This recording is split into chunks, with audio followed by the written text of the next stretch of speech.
Tahukah kamu, cucu Nabi Muhammad pernah dibunuh di tengah padang pasir Karbala, bukan oleh pasukan asing, tetapi oleh sesama kaum muslimin. Semua bermula ketika Husain bin Ali menolak tunduk kepada Yazid bin Muawiyah, khalifah baru yang diangkat melalui sistem warisan kerajaan. Lalu bagaimanakah kisahnya? Hingga tragedi mengerikan itu bisa terjadi, mari kita siapkan hati dan jiwa kita untuk memasuki salah satu kisah paling kelam dalam sejarah Islam. Kisah gugurnya cucu dari Muhammad di padang Karbala. Sebelum kita melanjutkan video ini, jangan lupa untuk subscribe dan dukung channel ini dengan meninggalkan komentar di bawah. Setiap dukungan dari kalian sangat berarti. Mohon maaf apabila terdapat kekurangan atau kesalahan dalam penyampaian. Sekarang, mari kita lanjutkan kisahnya. Setelah Yazid bin Muawiyah diangkat menjadi khalifah, Husain bin Ali tetap berada di Makkah bersama keluarga dan para pendukungnya. Di saat yang sama, penduduk Kufah di Irak mulai mengirim surat demi surat kepadanya. Mereka meminta Husain datang untuk memimpin perlawanan terhadap pemerintahan Yazid yang dianggap telah mengubah sistem kekhalifahan menjadi kerajaan turun-temurun. Jumlah surat dari Kufah terus bertambah setiap harinya. Banyak penduduk Kufah berjanji akan setia dan siap mendukung Husain jika ia datang ke Irak. Namun Husain memahami bahwa situasi politik saat itu sangat berbahaya. Ia tidak ingin mengambil keputusan hanya berdasarkan harapan dan janji yang belum tentu benar. Untuk memastikan keadaan Kufah, Husain akhirnya mengirim sepupunya, yaitu Muslim bin Aqil, sebagai utusan rahasia. Muslim bin Aqil berangkat menuju Irak dengan harapan dapat melihat langsung apakah penduduk Kufah benar-benar siap mendukung perjuangan Husain. Setibanya di Kufah, Muslim bin Aqil disambut secara dayam-dayam oleh ribuan penduduk yang mendukung Husain. Rumah-rumah dan masjid mulai dipenuhi pertemuan rahasia untuk membahas perlawanan terhadap Yazid. Namun tanpa disadari, gerakan itu perlahan mulai diawasi oleh pemerintahan Bani Umayyah. Awalnya, kedatangan Muslim bin Aqil disambut dengan penuh semangat oleh penduduk Kufah. Ribuan orang diam-diam datang menemuinya dan menyatakan baiat kepada Husain bin Ali. Kota Kufah perlahan mulai dipenuhi harapan akan munculnya pemimpin baru yang dianggap lebih adil dibanding pemerintahan Yazid. Melihat gerakan pendukung Husain semakin besar, Yazid bin Muawiyah segera menunjuk gubernur baru yang terkenal keras dan kejam, yaitu Ubaidullah bin Ziyad. Setibanya di Kufah, ia langsung mengancam siapapun yang mendukung Husain dan memerintahkan pasukannya untuk menguasai seluruh kota.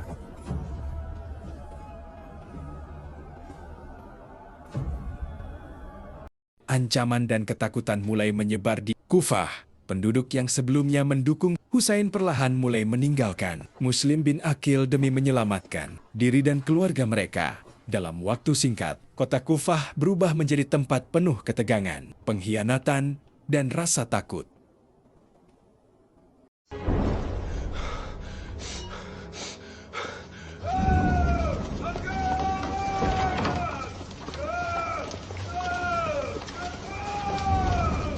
Muslim bin Aqil kini sendirian di tengah kota yang telah dikuasai pasukan Umayyah. Pemerintahan Yazid terus memburunya dari rumah ke rumah. Sementara itu, di Makkah, Husain bin Ali belum mengetahui bahwa keadaan Kufah telah berubah sepenuhnya.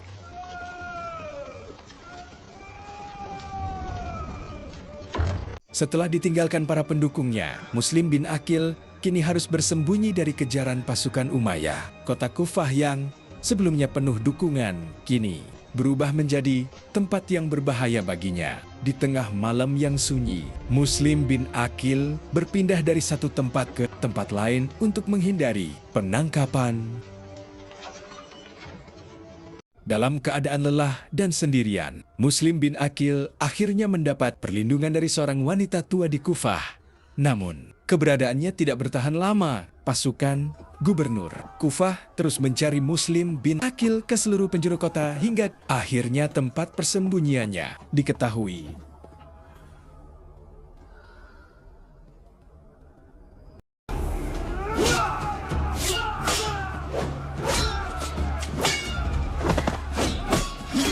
Pasukan Umayyah segera mengepung rumah tersebut. Muslim bin Aqil keluar dan melawan mereka seorang diri dengan penuh keberanian. Meski kalah jumlah, ia tetap bertempur mempertahankan diri di tengah sempitnya jalan-jalan Kufah.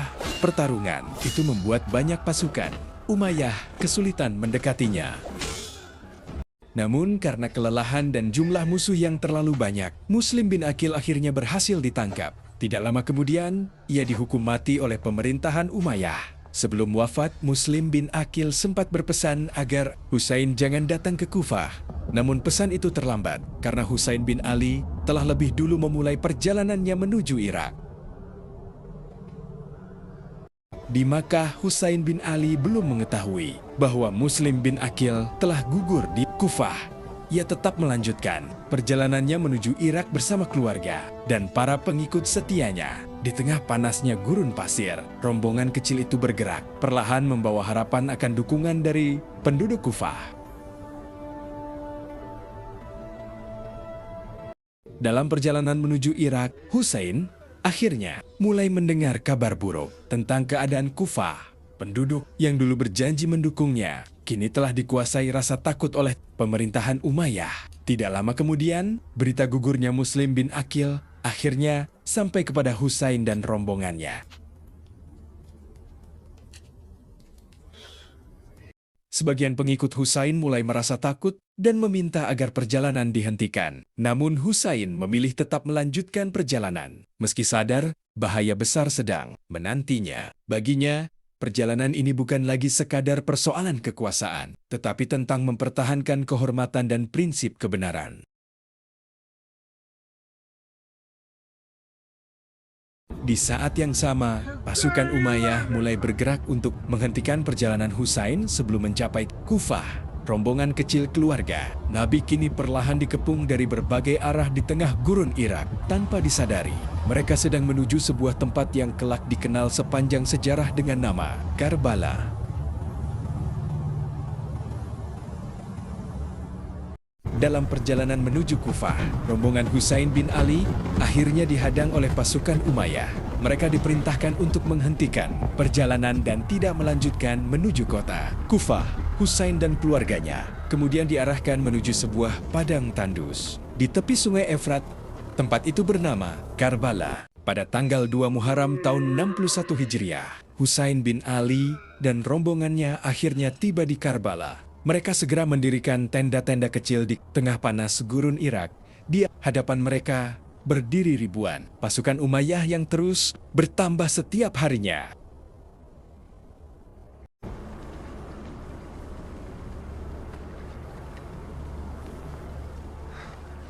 O my people, if my faith is a burden, then let your sword speak. Meski dikepung, Husain masih berusaha menghindari peperangan.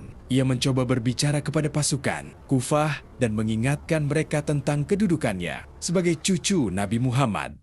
Namun banyak dari mereka telah dikuasai rasa takut dan ancaman dari pemerintahan Yazid. Tidak lama kemudian, pasukan Umayyah mulai memutus akses air menuju perkemahan Husain. Anak-anak dan keluarga Nabi mulai kehausan di tengah panas gurun Karbala. Situasi perlahan berubah menjadi semakin tragis, sementara ribuan pasukan terus mengepung rombongan kecil Husain dari segala arah. Malam mulai turun di padang Karbala. Angin gurun berhembus dingin melewati tenda-tenda kecil keluarga Husain bin Ali yang kini dikepung ribuan pasukan Umayyah dari segala arah. Di kejauhan, cahaya api perkemahan musuh memenuhi gelapnya gurun Irak.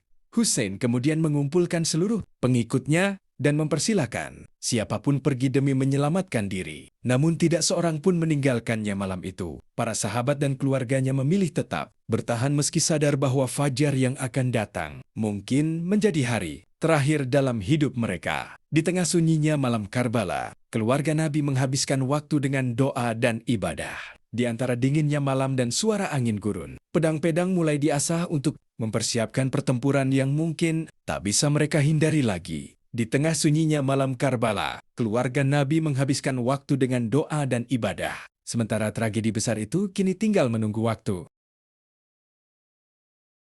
Fajar 10 Muharram akhirnya tiba. Matahari perlahan terbit di atas padang Karbala yang sunyi dan dipenuhi ketegangan. Di satu sisi berdiri ribuan pasukan Umayyah lengkap dengan senjata dan kavaleri perang. Sementara di sisi lain, Husain bin Ali hanya bersama keluarga dan sedikit pengikut setianya.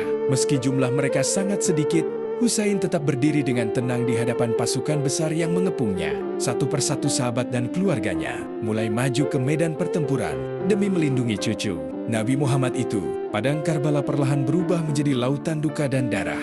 Sementara sejarah Islam sedang menyaksikan salah satu tragedi paling kelam sepanjang masa.